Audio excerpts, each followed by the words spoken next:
Hello friends, मेरा नाम है नीति और मेरी कंपनी का नाम है ट्रेंड्स ऑफिसेज एंड इंटीरियर। कहीं आप अपना मॉड्यूलर किचन खुद तो नहीं डिजाइन करना चाह रहे हैं और आपको ना पता हो कि कैसे करना है, तो मैं आपको बताऊंगी कि आपको अपना मॉड्यूलर किचन कैसे डिजाइन करना है। अपना मॉड्यूलर किचन खुद से भी डिजाइन कर सकते हैं।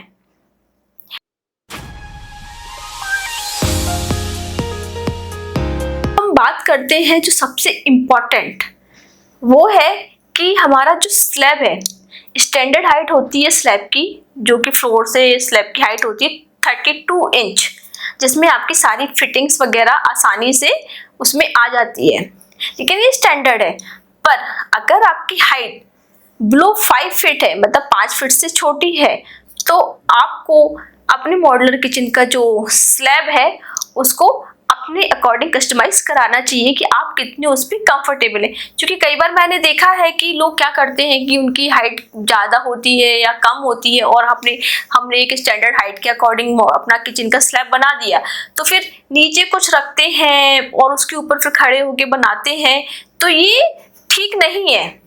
उस केस में आपके लिए जो प्रॉब्लम है वो आगे बढ़ सकती है। तो इसलिए आपका किचन है, आप अपने अकॉर्डिंग, अपनी हाइट के अकॉर्डिंग अपनी स्लैब की हाइट रख सकते हैं।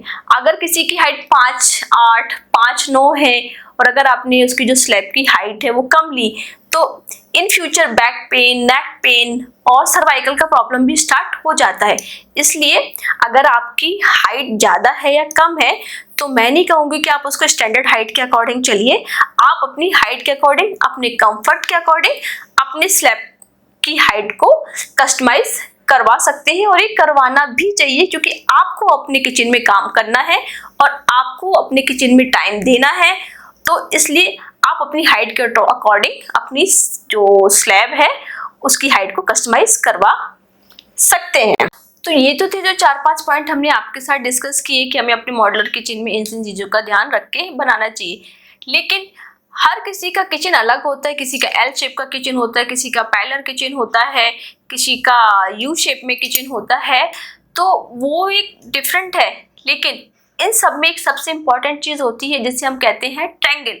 आपका कुकटॉप, आपका जो हॉब है, गैस प्लस आपका सिंक प्लस आपका फ्रिज, इन तीनों के बीच में एक बेसिक रूल होता है कि एक ट्रायंगल बनना चाहिए, जिसकी आपकी जो डिस्टेंस है सबका 4 फीट से कम नहीं होना चाहिए और 9 फीट से ज़्यादा नहीं होना चाहिए।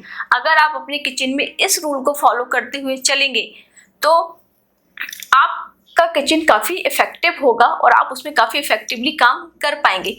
क्योंकि अगर 4 फीट से कम हुआ तो गैस के बगल में सिंक तो नहीं रखेंगे एंड सिंक के बगल में फ्रिज तो नहीं रखेंगे, वो फिजिबल नहीं है।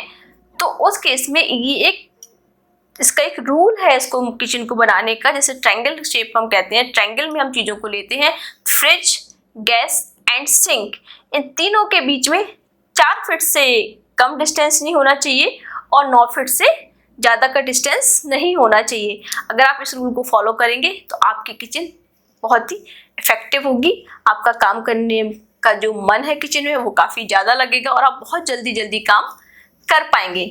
तो ये थे हमारे कुछ पॉइंट्स जो आपको अपने मॉड्यूलर किचन को बनाते वक्त ध्यान में रखना है। अब कौन सा मटेरियल यूज़ करना है, कौन सा मटेरियल बेस्ट होता है किचन के लिए, कौन कौन सी फिनिश आती हैं, कौन कौन सी कलर कॉम्बिनेशन हम अपने मॉड्यूलर किचन में यूज़ कर सकते हैं, क्या क्या फिटिंग्स हैं, क्या उनकी फिनिशिंग होगी, कौन सी चीज़ को कारपेंटर लगा सकता है, किस चीज़ को नहीं लगा सकता है, किसके साथ हमें कारपेंटर के साथ जाना चाहिए, किसके साथ नहीं जाना चाहिए, इसका मैं आपको एक अलग से वीडियो बना के शेयर करूँगी इस वीडियो के बाद में। तो आप प्लीज़, अगर आपने मुझे सब्सक्राइब नहीं किया है तो मेरे चैनल को सब्सक्राइब करिए, लाइक करिए, ताकि आपका मेरा जो नेक्स्ट इम्पॉर्टेंट वीडियो है वो आप मेरा देख सकें। तब तक के लिए थैंक यू सो मच।